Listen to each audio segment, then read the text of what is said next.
శుక్లాంబరధరం విష్ణుం శశివర్ణం చతుర్భుజం ప్రసన్నవదనం ధ్యాయేత్ సర్వవిఘ్నోపశాంతయేత్.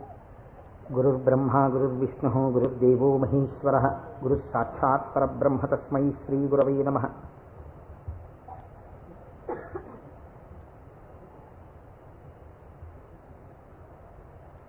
వ్యాసాయ విష్ణురూపాయ వ్యాసరూపాయ విష్ణవే నమో వై బ్రహ్మనిధయే వాసిష్ఠాయ నమో నమః. కూజంతం రామ రామేతి మధురం మధురాక్షరం ఆరుహ్య కవితాశాఖాం వందే వాల్మీకికోకిలం.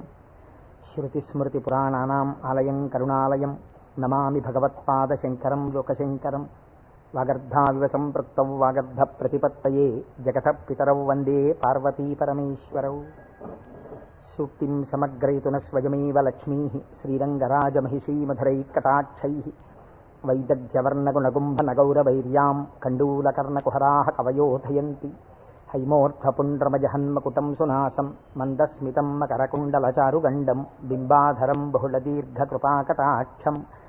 శ్రీవేంకటేశముఖమాత్మని సన్నిధత్తాం మనోజవం మరుతతుల్యవేగం జితేంద్రియం బుద్ధిమతాం వరిష్టం. వాతాత్మజం వనరయూధముఖ్యం శ్రీరామదూతం శిరసా నమామి. ఆపదామపహర్తారం దాతారం సర్వసంపదాం లోకాభిరామం శ్రీరామం భూయో భూయో నమామ్యహం. సింధూరారుణ విగ్రహాం త్రినయనాం మాణిక్యమౌళిస్ఫురత్తారానాయకశేఖరాం స్మితముఖీం ఆపీనవక్షోరుహాం. పాణిభ్యాం అళిపూర్ణరత్నచషకం రక్తోత్పలం బిభ్రతీం సౌమ్యాం రత్నఘటస్థరక్తచరణాం ధ్యాయేత్ పరేదంబికాం. హరి ఓం. పరమేశ్వర స్వరూపమైన సభకి నమస్కారం. ఇది ఉత్తరాయణ పుణ్యకాలం. దక్షిణాయనం పూర్తయి మనం ఉత్తరాయణంలోకి ప్రవేశించాం.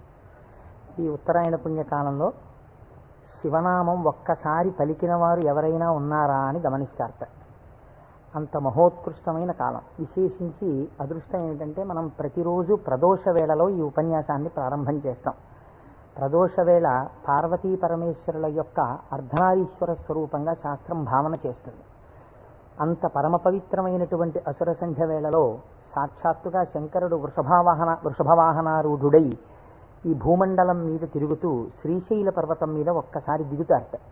అందుకే సంధ్యారంభ విజృంభితం శృతిశిరస్థానాంతరాధిష్ఠితం సప్రేమ భ్రమరాభిరామమసకృత్సద్వాసనాశోభితం భోగీంద్రాభరణం సమస్త సుమన పూజ్యం గుణావిష్కృతం సేవే శ్రీగిరి మల్లికార్జున మహాలింగం శివాలింగితం అంటారు. ఒక మద్ది చెట్టు నల్లుకున్నటువంటి మల్లెతీగని చూసినటువంటి శంకర భగవత్పాదులు పార్వతీదేవి చేత ఆలింగనము చేయబడిన పరమేశ్వర స్వరూపాన్ని శ్రీశైల పర్వత శిఖరముల మీద దర్శనం చేసినటువంటి మహోత్కృష్టమైన శ్లోకం అది. అటువంటి శివస్వరూపాన్ని మనం ప్రదోష వేళలో ప్రవచనంగా చేసుకునే ముందు శివపురాణం సామాన్యమైంది కాదు, చాలా పెద్ద గ్రంథం అది. అంత పెద్ద గ్రంథంలో మనకి ఉపయుక్తమైనవి ఉన్నాయి, చాలా జటిలమైనవి ఉన్నాయి. నిత్య జీవితంలో వాటిని అనుష్ఠానంలోకి తెచ్చుకోవడానికి అన్ని ఆశ్రమాలకి అలివి కానివి ఉన్నాయి.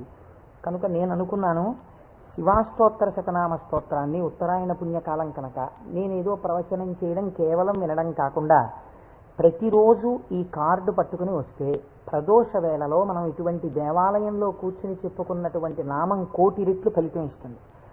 ఒక 30 రోజులో 40 రోజులో ఈ ప్రవచనాలు కొనసాగినప్పుడు మీరు ప్రతిరోజు ఈ నామాలు పలికారనుకోండి, 108 ఇంటూ 1,000,000 అంత నామం చేసినటువంటి ఫలితం మన ఖాతాలో ఈశ్వరుడు వేస్తాడు. దాని మీద వినడం శృణ్వం తపః, అది తపస్సు చేసినటువంటి ఫలితం అవుతుంది. ఉత్తరాయణ పుణ్యకాలంలో ఇంతకన్నా మనం చేసుకోగలిగినటువంటి మహద్భాగ్యం ఏముంటుంది? దీని మీద సుబ్రహ్మణ్యేశ్వర స్వామి వారికి ఇతపూర్వం నాకు తెలిసి కాకినాడ పట్టణంలో ఎన్నడూ జరగనంత అత్యద్భుతమైనటువంటి కార్యక్రమాన్ని మనం ఫిబ్రవరి 10, 11 తేదీలలో సుబ్రహ్మణ్యేశ్వర స్వామి వారి ఆవిర్భావము, తారకాసుర సంహారము, వల్లీ కళ్యాణము ఇవన్నీ శివపురాణాంతర్గతంగా వస్తాయి. ఇవన్నీ విన్న తరువాత 200 జంటలు పాలకావిళ్ళు ఎత్తి పట్టుకుని, కావిడి పట్టుకున్న వాళ్ళకి ఇంకా ఆచంద్రతారార్కం వంశాభివృద్ధి కోరికలు తీరుస్తానని పరమాత్మ ప్రకటించారు. ద్రవిడ దేశంలో అయితే కావిడి పట్టుకుని వెడుతుంటే సంతానము లేనటువంటి స్త్రీలు పడుకుని వారు దాటేటట్టుగా పడుకుంటారు. వారు దాటితే సుబ్రహ్మణ్యుడే దాటినట్టు. సంతానము కలగకుండా ఉన్నటువంటి ప్రతిబంధకము దానివల్ల తొలగిపోతుంది అని. అటువంటి ఉత్సవం నాకు తెలిసి జరగలేదు. పెద్దలు పూర్వం ఎవరైనా చేసి ఉండవచ్చు. అటువంటి ఉత్సవాన్ని మనం ఫిబ్రవరి 11వ తారీఖున చేసుకోబోతున్నాం ఇక్కడ. ఆ రోజున సుబ్రహ్మణ్య సంబంధంగా ఒక గొప్ప హోమం జరుగుతుంది. సుబ్రహ్మణ్యుడికి పాలకావిళ్ళు పట్టుకొచ్చిన కావిళ్లల్లో పాలతోటే అభిషేకం జరుగుతుంది. అదే రోజున స్వామివారికి సాయంకాలం వల్లీ కళ్యాణం జరుగుతుంది. బహుశా వల్లీ కళ్యాణం జరగడం అన్నది మనం చాలా తక్కువగా చూసాం. వల్లీ కళ్యాణం ఆ రోజు సాయంకాలం ఇక్కడ జరుగుతుంది. ఇది కాకుండా ఇంకా కొన్ని విశేష కార్యక్రమాలు ఇందులో మన జీవితాలు ధన్యమయ్యేటట్టుగా అనుసంధానం చేస్తాం. ఆయా ఘట్టాలు వచ్చినప్పుడు వాటిని మీకు ముందుగానే విజ్ఞాపన చేస్తాను. కనుక శివపురాణాన్ని మనం శివాష్టోత్తర శతనామ స్తోత్రంతో అనుసంధానం చేసుకుంటే ఈ ప్రవచనాలు అయిపోయిన తరువాత కూడా మీరు ఎప్పుడైనా ఇంటి దగ్గర కూర్చుని నామాలు చదువుకుంటుంటే మనస్సు తొందరగా రమిస్తుంది. ఎందుచేత అంటే శివో మహేశ్వర శంభు పినాకి శశిశేఖర అని చదవడం వేరు. శివ అనగానే మొదటి నామం దగ్గర మీకు కొన్ని విషయాలు జ్ఞాపకానికి వచ్చాయనుకోండి, మనస్సు ఏమవుతుందంటే అటు ఇటు వెళ్ళదు, అందులోకి వెళ్ళిపోయి ఏదో ఒక నామంలో ఒక ఘట్టం ఏదో మీకు జ్ఞాపకం వచ్చి దాని గురించి ఆలోచిస్తూ మీరు నామాలన్నీ చదివేశారనుకోండి, ఇప్పుడు మీరు 108 నామాలు దీక్షతో తపస్సుగా చేసిన ఫలితం వస్తుంది. వాటి అర్థం తెలియకుండా చదువుతున్నారనుకోండి, మనస్సు చించలమై ఎక్కడికో వెళితే నామం చెప్పిన ఫలితం ఉంటుంది, కానీ మనస్సు లగ్నం కాదు. మనస్సుని కూడా ఏకీకృతం చేసేటటువంటి ప్రయత్నంలో భాగంగా శివమహాపురాణాన్ని శివాష్టోత్తర శతనామ స్తోత్రంతో అనుసంధానం చేస్తే మనందరికీ ఎక్కువ ప్రయోజనకరంగా ఉంటుంది అని నాకు అనిపించింది. పైగా అందరూ చక్కగా ప్రదోష వేళలో శివనామం చెప్పేటటువంటి అదృష్టాన్ని పొందుతారనిపించింది. నేను అంటాను, మీరు కూడా అనండి. ఇది అయిన తర్వాత నేను ప్రవచనం ప్రారంభం చేస్తాను. ఇవాళే కాదు, ప్రతిరోజు. ఇవాళంటే కొద్దిగా మనకి ప్రారంభం కాబట్టి ఆలస్యం అయింది, రేపటి నుంచి అలా ఉండదు ఖచ్చితంగా. ఎందుకంటే ప్రదోష వేళలో ఈ నామాలు చదవాలి కాబట్టి 6:30 అయ్యేటప్పటికి ఈ నామాలు చదవడం ప్రారంభం చేసేస్తాం. ఎందుకంటే ప్రదోష వేళలో చదివినటువంటి దాని ఫలితం మీరు శివమహాపురాణంలో విందురు గాని దాని శక్తి ఎలా వెళ్ళిపోతుందో చూద్దురు గాని. ధ్యాన శ్లోకం చెప్పండి. ధవళవపుషమిందోర్ మండలే సన్నివిష్టం భుజగవలయహారం భస్మదిగ్ధాంగమీశం మృగయ పరశుపాణిం చారు చంద్రార్ధమౌళిం హృదయ కమల మధ్యే సంతతం చింతయామి. శివో మహేశ్వర శంభు పినాకీ శశిశేఖర వామదేవో విరూపాక్ష కపర్దీ నీలలోహిత శంకర శూలపాణిశ్చ ఖట్వాంగీ విష్ణువల్లభ శిపి విష్ణోంబికానాథ. శశి విష్ణు కాదండి, అది పొరపాటు పడింది. శిపి విష్ణోంబికానాథ శ్రీకంఠో భక్తవత్సల భవశర్వస్త్రిలోకేశ సితికంఠ శివాప్రియ ఉగ్రకపాలీ కామారీ అంధకాసురసూదన గంగాధరో లలాటాక్ష కాలకాల కృపానిధి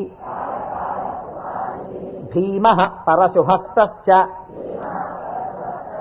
మృగపాణిర్జటాధర కైలాసవాసీ కవచీ కఠోరస్త్రిపురాంతక వృషాంకో వృషభారూఢో భస్మోద్ధూళిత విగ్రహ సామప్రియ సర్వమయ త్రైమూర్తిరనీశ్వర సర్వజ్ఞ పరమాత్మా చ సోమసూర్యాగ్నిలోచన హవిర్యజ్ఞమయ సోమ పంచవక్త్ర సదాశివ విశ్వేశ్వరో వీరభద్రో గణనాథ ప్రజాపతి హిరణ్యరేతా దుర్ధర్షో గిరిశో గిరీశో నగః భుజంగభూషణో భర్గో గిరిధన్వీ గిరిప్రియ కృత్తివాసాః పురారాతిః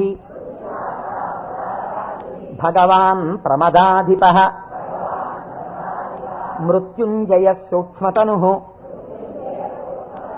జగద్వ్యాపీ జగద్గురుః వ్యోమకేశో మహాసేనః జనకశ్చారు విక్రమ మహాసేన జనకశ్చారు విక్రమః రుద్రో భూతపతిస్థాణుః అహిర్భూజ్ఞో దిగంబరః అష్టమూర్తిరనేకాత్మా సాత్విక శుద్ధ విగ్రహః శాశ్వత ఖండపరశుః అజపాశ విమోచకః మృఢ పశుపతిర్దేవో మహాదేవో వ్యయో హరిః పూషదంతభిదవ్యగ్రో దక్షాధ్వర హరోహరః భగనేత్రభిదవ్యక్తః సహస్రాక్ష సహస్రపాత్ అపవర్గప్రదోనంతః తారక పరమేశ్వరః ఏవం శ్రీశంభుదేవస్య నామ్నామస్తోత్తరం శతం శ్రీశివాష్టోత్తరశతనామస్తోత్రం సమాప్తం.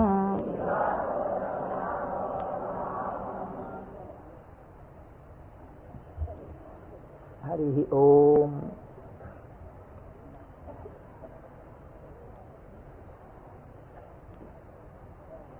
శివ అన్న శబ్దమే చాలా గొప్పది.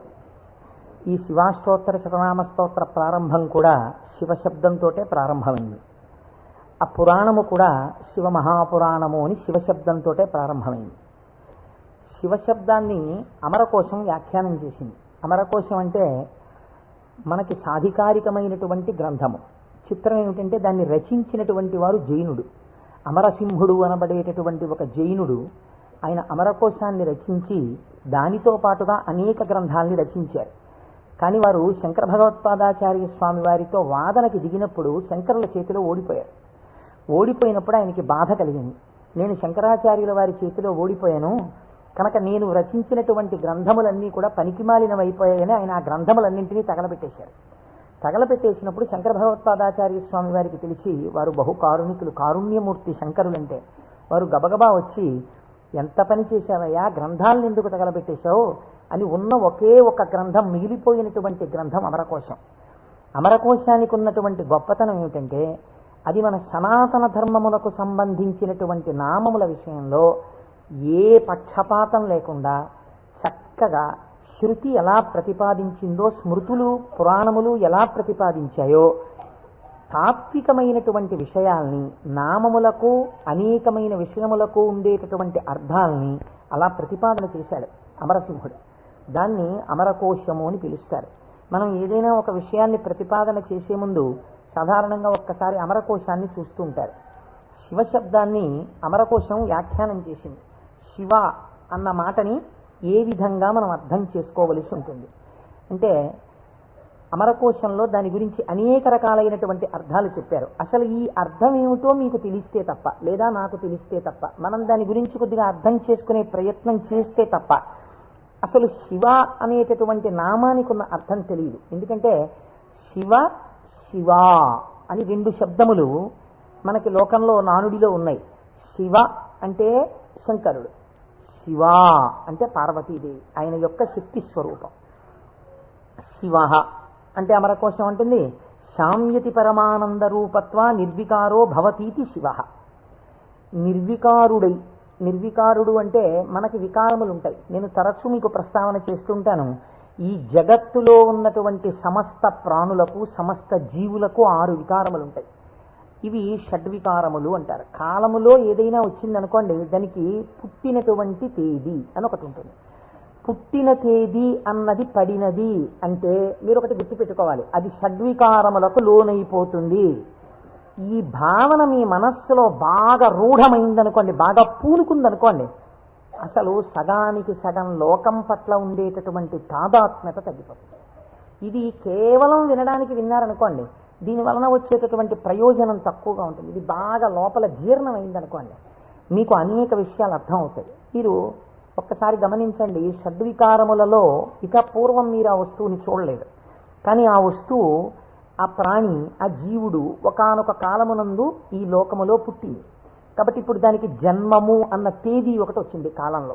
సరే, కాలం అన్నది యథార్థమా అంటే బీజస్యాంతరివంకురో జగదిదం ప్రాంగ్ నిర్వికల్పం పునః మాయా కల్పిత దేశకాల కలనా వైచిత్ర చిత్రీకృతం అన్నారు శంకరాచార్యుల వారు. ఆ తత్వ పరిశీలనాన్ని పక్కన పెడితే ఒక జన్మ తేదీ ఉంది. ఈ జన్మ తేదీలో ఒక ప్రాణి కనపడగానే శాస్త్రం అంది 6 విషయాలు గుర్తుపెట్టుకో. ఇక పూర్వము లేనిది పుట్టినది. పుట్టినది మీరేమనాలి? ఎవరో పిల్లాడు పుట్టాడు, వాడు ఏడుస్తున్నాడు, పిల్లాడు ఉన్నాడండి. పుట్టిన పిల్లాడు ఏడవలేదు. అయ్యో ఏమిటి పిల్లాడు ఏడవట్లేదు అని కదిపి చూశారు. కదిపి చూస్తే డాక్టర్ గారు వచ్చారు, స్టెప్ పెట్టారు, ఊపిరి తీయట్లేదు, నల్లగా అయిపోయి ఉన్నాడు. అయ్యో అమ్మా, నీకు మృత శిశువు జన్మించాడు అన్న. కాబట్టి పుట్టినది. అసలు రెండో వికారం ఉంటుంది, ఉన్నది భవతి అనగా ఈ లోకములోకి వచ్చినప్పుడు అది ఉన్నది. అసలు ఉన్నది అని మీరు అనాలంటే అక్కడే శివ శబ్దం ప్రారంభం, మంగళత్వం. ఉన్నది. ఉన్నది అలాగే ఉండాలా? అలా ఉండదు, పెరగాలి. పెరిగినది. పెరిగినది పెరుగుతూ వెళ్ళిపోతుందా? నేనున్నాను, ఎవరి మీదో ఎందుకు పెట్టి చెప్పాలి? కోటేశ్వరరావు అనబడేటటువంటి ఈ శరీరం ఒక డేటు, ఈ డేట్ చెప్తే ఏమవుతుందంటే అదో పుట్టినరోజు కనుక చాలా మంది పాపం ఇచ్చేసి చాలా అలవాటు చేస్తున్నారు. అందరూ భయం వేస్తుంది నాకు ఆ డేట్ చెప్పడానికి. ఏదో 14/7/1959కి ముందు ఈ శరీరం లేదు. 14/7/1959లో ఈ శరీరం వచ్చింది. కాబట్టి ఈ శరీరం వచ్చినది ఉన్నది, ఏడిచింది అమ్మ కడుపులోంచి వచ్చి. అలాగే ఉందా? మా అమ్మ కడుపులోంచి వచ్చినప్పుడు ఎలా ఉన్నానో అలా ఉన్నానా? పెరిగినది. అబ్బో, ఎంత ధ్వజస్తంభం అంత పెరిగిపోయింది ఈ శరీరం. పెరిగినది. ఇది ఇలా పెరుగుతూ ఉంటుందా? ఉండదు. తరిగినది. మీరు నన్ను ఒక 20 సంవత్సరాల తర్వాత చూశారనుకోండి, ఇది తరిగిపోతుంది. ఈ శరీరం వడిలిపోయి క్షీణించిపోవడం ప్రారంభమైపోతుంది. తరిగినది. తర్వాత ఆయనేనా ఈయన అనవలసి వస్తుంది, మార్పు చెందినది. బాగా క్షీణించిపోయి ఇప్పుడున్నంత శరీరం ఉండదు. అయ్య బాబోయ్, అప్పుడు ఎంత ఉండేవారండి మనిషి, ఆయన ఈయన అటుకంత అయిపోయారండి అంటాం. కాబట్టి మార్పు చెందినది, తరిగినది. ఇంకా కొంతకాలం అయిపోయిన తర్వాత నశించిపోయినది. ఇది శరీరం అంత్యేష్టి సంస్కారం చేయబడిపోతుంది. కాబట్టి ఈ 6 వికారములు సమస్త ప్రాణులకు ఉండి తీరుతాయి. జన్మ తేదీ ఉన్నది, చిట్ట చివరి వికారమునకు కూడా సమయం ఉన్నది. ఈ మధ్యలో ఈ 6 వికారములు నడుస్తుంటాయి. ఈ 6 వికారములన్నది లేనిది ఎవరైనా ఉన్నదా? ఉన్నది. అలా ఉన్నదేదో అదే శివ. అది కాలములో పుట్టలేదు, కాలములో పెరగలేదు, కాలములో ఉండలేదు, కాలములో తరగదు, కాలములో నశించదు. ఎవరి నుండి వచ్చినదో, ఎవరి ఎందు పెరిగినదో, ఎవరి ఎందు లయించిపోతున్నదో వాడు మాత్రం అలా ఉండిపోతున్నాడు. మేకలు వేయింజన్నను భాసురముగనొక్క కోటి పర్ణం బెక్కున్, ఆ కోతులు వేయింజన్నను కోకోయని కొంకినక్క కోయని కూర్చొని అంటారు జానపదులు. అందరూ వస్తారు, వెళ్ళిపోతాయి లోకాలన్నీ. చిట్ట చివరికి వెళ్ళిపోయిన లోకాలన్నీ ఎవరిలోకి వెళ్ళిపోయాయి? వాడు లయించిపోతాడా? వాడు లయించిపోడు. వాడిలోకి అన్నీ వెళ్ళిపోయి వాడు ఉండిపోతున్నాడు. అలా ఉండిపోయిన వాడెవడు? వాడు పరబ్రహ్మము. వాడికి శాశ్వతుడు, వాడికి కదలిక లేదు. వాడు ముందున్నాడు, చివరా ఉన్నాడు. అలా ఉన్నవాడెవడో వాడు నిర్వికారుడు. వాడికి వికారములు లేవు. వాడికి వికారం లేదు కాబట్టి వాడు ఎలా ఉంటాడు? వాడి జుట్టు తెల్లబడదు కదండి, వాడికి ముసలితనం లేదు, కాలము లొంగదీయలేడు. కాబట్టి ఇప్పుడు వాడు నిత్య యవ్వనుడు. అందుకే శివుడి గురించి చెప్పినా, అమ్మవారి గురించి చెప్పినా మనం ఏం చెప్తామంటే నమశివాభ్యాం నవయవ్వనాభ్యాం అంటాం. ఈ శ్లోకం మా ముత్తాత గారు చెప్పారు, అప్పుడు నవయవ్వనులే వాళ్ళు. మా తాతగారు చెప్పారు, అప్పుడు నవయవ్వనులే వాళ్ళు. మా ముత్తాత గారు వెళ్ళిపోయారు, మా తాతగారు వెళ్ళిపోయారు, మా తండ్రి గారు చేశారు కొంతకాలం ఆ శ్లోకాలు, మా తండ్రి గారు వెళ్ళిపోయారు. ఇప్పుడు నేను చేస్తున్నాను. నేను చెప్పిన నమశివాభ్యాం నవయవ్వనాభ్యాం పరస్పరాశ్లిష్టవపుద్ధరాభ్యాం. అదేమిటంటే మా ముత్తాతగారు, తాతగారు, తండ్రి గారు, నేను 4 తరాలు మారిపోయా, ఇంకా నవయవ్వనాభ్యామేనా? ఆ శ్లోకం మార్చద్దా? వృద్ధాప్యం రాదా? రాదు. ఎందుకు రాదు? మీరు కాలమునకు వశులై కాలమునందు మార్పు మీకు వస్తుంది. కాలస్వరూపములో మీ యందు మార్పులు తెచ్చేవాడెవడున్నాడో వాడు మార్పునకు అతీతుడుగా సాక్షిగా ఉన్నాడు. కదిలే వస్తువుకి కదలని వస్తువు ఆధారమై ఉంటుంది. మీరు బాగా జ్ఞాపకం పెట్టుకోండి. కదిలే వస్తువుకి గడియారానికి ఉన్నటువంటి పెంజూలం ఊగాలనుకోండి, పెంజూలంని పట్టుకున్నటువంటి స్ప్రింగ్ ఊగకూడదు. స్ప్రింగ్ కూడా ఊగడం మొదలెట్టింది అనుకోండి, ఇంకేంటి అలా ఊగదు. స్ప్రింగ్ నిలకడగా ఉంటుంది, పెంజూలం ఊగుతూ ఉంటుంది. ఒక కదిలే వస్తువుకి ఒక కదలని వస్తువు ఎప్పుడూ కూడా ఆధారమై ఉంటుంది. వికారములు కలిగిన జగత్తుకు ఏది వికారములకు అతీతమై ఉన్నదో అది ఆధారమై ఉన్నది. దాని యందే ఈ సమస్త జగత్తు పుట్టి పెరిగి లయించుచున్నది. అటువంటిదేదో అది వికారాతీత స్థితి కలిగినటువంటి పరబ్రహ్మము. దానిని నువ్వు ఒక నామవాచకంతో పిలవాలనుకుంటే శివ అని పిలవవచ్చు. కాబట్టి ఇప్పుడు శివశబ్దం ఎవరిని చెప్తోంది? పరబ్రహ్మాన్ని చెప్తోంది. ఇప్పుడు ఆయన ఎలా ఉంటారు? నిర్వికారమై నిరంజనమై. ఇదే కదండి శివకవచం మాట్లాడుతుంది పూర్వభాగంలో. ఆయన యొక్క స్థితిని ఆయన ఎలా నిర్వికారుడై ఉంటాడో చెప్తుంది. ఇటువంటి పరమాత్మ స్వరూపం మీ కన్నులకు కనపడుతుందా? వికారము పొందుతున్న జగత్తు మీకు కనపడుతుంది, కానీ వికారములు పొందుతున్నటువంటి జగత్తుకి తను ఆధారముగా ఉన్నవాడు మీకు కనపడతాడా? కనపడడు. ఈయనకి ఒక రూపం తీసుకొచ్చి చూస్తే ఎలా ఉంటాడు అంటే, అమరకోశంలో ఎంత అందంగా మాట్లాడాడో చూడండి. అమరసింహుడు పరమానంద రూపత్వ, ఆయన పరమానందమును పొందుతూ ఉంటాడు. ఎందుకని? మన అందరికీ సుఖదుఖాలని ద్వంద్వాలుంటాయి, ఎప్పుడూ ఆనందంతో ఉండం. ఆయనకి వికారాలు ఏమీ లేవు, అందుకని ఆయన ఎప్పుడూ పరమానందంతో ఉంటాడు. ఎక్కడుంది పరమానందం? బయట ఉన్న వస్తువుల వల్ల ఆనందం కాదు, లోపలే ఉంది ఆనందం. ఆ ఆనందంతో తన్మయాన్ని పొందుతూ ఉంటాడు. అది నోటితో చెప్పడం కుదరదు. ఇప్పుడు ఎలా చెప్పాలి అంటే, పద్మాసనం వేసుకుని చేతులు రెండు ఇలా పెట్టుకుని కన్నులు ఇలా అరమోట్పు కన్నులతో ఉండి తనలో తాను రమిస్తూ కనపడుతుంటాడు. శంకరుడి యొక్క ఫోటో మీరు చూశారనుకోండి, చూస్తే ఆయన అరమోట్పు కన్నులతో కూర్చుని సంతోషంతో ఆనందంతో ఉన్నట్టుంటాడు. ఇందులో ఇంకా లోకరక్షణ హేతువుగా అభయముద్ర పట్టినట్టుగా ఉంది. ఆయన అరమోట్పు కన్నులతో ఆనందంతో రమించిపోతున్నట్టుగా ఉంటుంది శివస్వరూపం. అంటే ఘనీభవించినటువంటి ఆనంద స్వరూపమే పరమాత్మ యొక్క స్వరూపం. పరమాత్మ నిత్యానందము ఏది ఉన్నదో దాన్ని రాశీభూతం చేస్తే అదే శివ.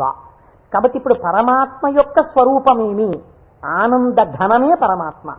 కాబట్టి ఇప్పుడు ఆయన అన్ని వికారములకు అతీతుడై తనలో తాను రమించిపోతూ ఆనందపడిపోతూ ఉండేవాడెవరో, కదలిక ఉండదు ఇంకా మనస్సులో, అన్ని అరికట్టి లోపల ఉన్నటువంటి ఆనందంతో తాను కలిసిపోయి తానే చిదానంద రూపుడై ఉంటాడు. దీనికి మీకు పోలిక చెప్పాలంటే ఒక్కటి కుదురుతుంది. మనం కదులుతున్నటువంటి తరంగములు కలిగిన సరోవరాలం. మీరు చూడండి, అందుకే నిద్ర లేవగానే ఏది ప్రారంభం అవుతుంది పనిచేయి మీకు ప్రారంభంలో నిద్ర లేచారు అనగానే, నిద్ర లేవడం అంటే ఏమిటో తెలుసా అండి? శరీరం లేవడం కాదు. ముందు ఏది లేస్తుందో తెలుసా? పరమాత్మతో రమిస్తున్నటువంటి మనస్సు విడివడుతుంది. విడివడి అది సంకల్ప వికల్ప సంఘాతం. అది వెంటనే ఒక ఆలోచన మొదలెడుతుంది. మొదట ఆలోచన ఏంటి? తెల్లవారిపోయింది. ఈ తెల్లవారిపోయిందన్న మొట్టమొదటి ఆలోచన అది చెయ్యగానే నిర్మలంగా ఉన్నటువంటి నీళ్ల దగ్గరికి వెళ్ళి మీరు ఒక చిన్న రాయి తీసుకుని ఇలా వేశారనుకోండి, అదేం చేస్తుందంటే ఇలా ఒక తరంగం కదులుతుంది. కదిలి అలా వెడుతుంది. ఇది ఒక్కటే వెళ్ళదు, ఇది వెడుతూ ఇంకో తరంగాన్ని తయారు చేస్తుంది. అలా కదులుతూ తరంగాలుగా ఒక కదలిక రాగానే ఇంకో కదలిక వస్తుంది.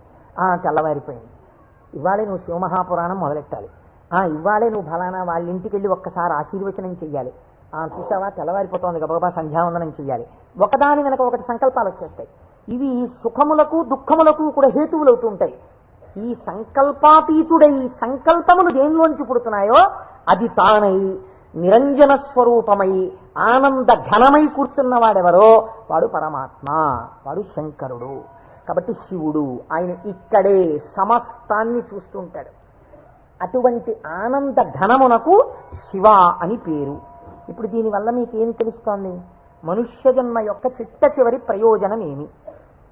ఆ ఆనందము మీరే అగుట. అటువంటి ఆనంద స్వరూపులుగా మీరు మారడమే మనుష్య జన్మ యొక్క ప్రయోజనం. దానికే మోక్షము అని పేరు. కాబట్టి ఇప్పుడు అటువంటి మోక్షస్థితిని పొందాలనుకున్న వాళ్ళకి ఎవరు ఆరాధ్య దైవము? శివుడే.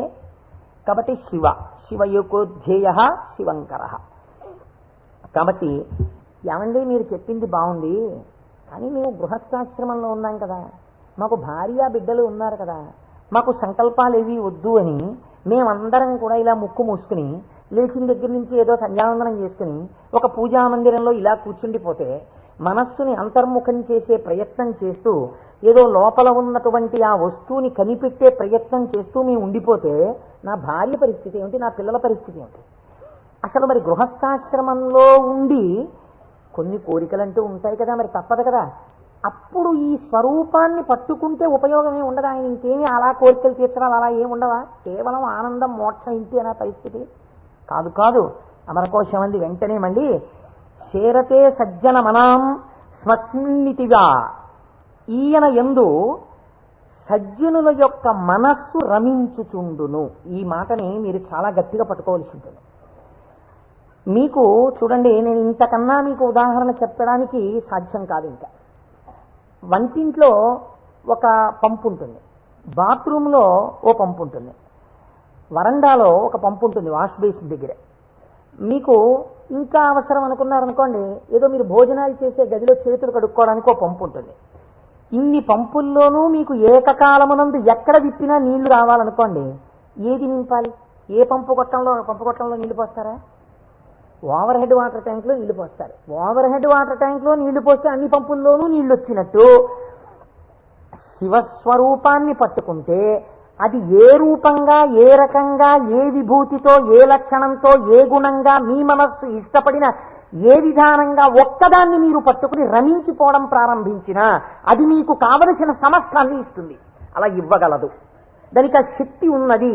అది మిమ్మల్ని కాపాడుకుని వస్తుంది. మీరు చూడండి, గొడుగు ఒక్కటి ఇలా పట్టుకున్నారండి, ఇలా గొడుగు పట్టుకుని వెళ్ళిపోతున్నారు. ఇలా గొడుగు పట్టుకు వెళ్ళిపోతుంటే బయట మంచి ఎండ కాసింది. ఇప్పుడు ఆ గొడుగు మిమ్మల్ని రక్షిస్తుందా, రక్షించదా? రక్షిస్తుంది. మీరు వెళ్ళిపోతుండగా మంచి మబ్బు పట్టి వాన ప్రారంభమైంది. గొడుగు రక్షిస్తుందా, రక్షించదా? రక్షిస్తుంది. వాన తగ్గిపోతోంది, ఇంకా కొద్దిగా ఎండ వస్తే బయలుదేరదాం అనుకుని మీరు చెట్టు కింద నించున్నారు. ఒక పక్షి పైనుంచి రెట్ట వేసింది. మీ మీద పడకుండా గొడుగు రక్షిస్తుందా, రక్షించదా? రక్షిస్తుంది. ఒక గొడుగు మీకు శీతలము నుండి, ఉష్ణము నుండి, జలధార నుండి, పక్షి రెట్ట నుండి ఇన్నిటి నుంచి కాపాడినప్పుడు పరమాత్మని పట్టుకున్న వాడి కోరికలు కూడా అన్ని భంగులా తీరుతాయి. మీకు ఏది కావాలో అది వాడు ఇవ్వగలడని మీరు ఎలా అనుకోవట్లేదు? అచేతనమైన ఒక గొడుగు మీకు ఇన్నింటిని ఇవ్వగలిగినప్పుడు మీరు పట్టుకున్న పరమాత్మ మీకు ఏది అవసరమో అది మీకు ఇవ్వడని మీరు ఎలా అనుకుంటున్నారు? మీకు ఏది కావాలో మీరు అడగక్కర్లేకుండా మీకు తీరుస్తాడు. అది గొప్ప. మీరు శాస్త్రంలో ఒక మర్యాద తెలుసుకోవాలి. మీరు అడిగితే ఇచ్చినవాడు గొప్పవాడు కాదండి. మీరు వెళ్ళి అడిగారనుకోండి, వెంటనే మీరు జీవితంలో చాలా దిగజారిపోయినట్లయిపోతుంది. ఒకరి దగ్గరికి వెళ్ళి, అయ్యా నాకు ఇది లేదండి, నన్ను మీరు కొంచెం అనుగ్రహించి నాకు ఇది కలిగేటట్టుగా మీరు చెయ్యండి అని అడిగారు అనుకోండి, వాచికంగా నోరు విప్పి ఒకరి దగ్గరికి వెళ్ళి నాకు ఇది ఇప్పించండి అని అడిగినప్పుడు ఆత్మహత్యా సదృశమే. వాడు చచ్చిపోయినంత బిడియపడిపోతాడు. ఎవరు శీలమున్నవాడు బెంగ పెట్టుకుంటాడు. నోరు విప్పి అడగడమా, వెళ్ళి నాకు ఇది ఇవ్వండి అని ఎలా అడగను అంటాడు. అడగలేడు. అందుకే మనకి పూర్వకాలంలో మీకు తెలుసో తెలీదో, మీసంలో ఒక వెంట్రుక తాకట్టు పెట్టి అప్పు తెచ్చుకునేవారు. మీసంలో వెంట్రుక తాకట్టు పెడితే అప్పు ఇవ్వడం ఏంటండి? అంటే వాళ్ళ రోషానికి చిహ్నం అది. ఎన్నడూ నేను ఒకరిని చెయ్యి అడగలేదురా, చెయ్యి జాపి అడగలేదు. అటువంటి వాణ్ణి నిన్ను అడుగుతున్నాను. నేను ఇంత సిగ్గుపడిపోయానడానికి ఉదాహరణ ఏమిటో తెలుసా? ఈ వెంట్రుక ఒకటి నీ దగ్గర పెట్టుకో, మళ్ళీ తీర్చిన నాడు ఈ వెంట్రుక తీసుకెళ్తాననేవాడు. వాడి రోషానికి, వాడి శీలానికి ఆ వెంట్రుకని ప్రాతిపదికగా తీసుకుని అప్పిచ్చేవారు పూర్వం. అందుకే నా మీసంలో వెంట్రుక తాకట్టేశాననేవారు పూర్వం.